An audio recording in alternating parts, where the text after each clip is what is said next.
প্রত্যেকটা ইউনিয়নে একটা একটা খেলার মাঠ হবে। পটিয়ায় উপজেলা আইনশৃঙ্খলা কমিটির সভা অনুষ্ঠিত হয়েছে। সোমবার 17 আগস্ট পটিয়া উপজেলা পরিষদ মিলনায়তনে অনুষ্ঠিত এ সভায় প্রধান অতিথি হিসেবে উপস্থিত ছিলেন চট্টগ্রাম 12 পটিয়া আসনের মাননীয় জাতীয় সংসদ সদস্য আলহাজ এনামুল হক এনাম এমপি।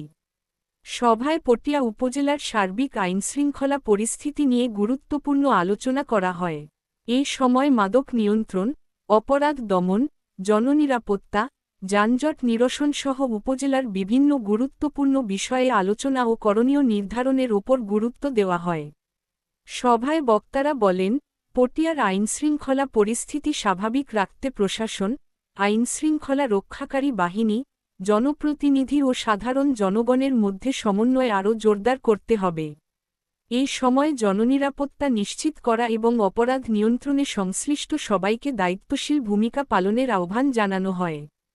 পটিয়া উপজেলার শান্তি, শৃঙ্খলা ও নিরাপদ পরিবেশ নিশ্চিত করতে সম্মিলিতভাবে কাজ করার প্রত্যয় ব্যক্ত করা হয়।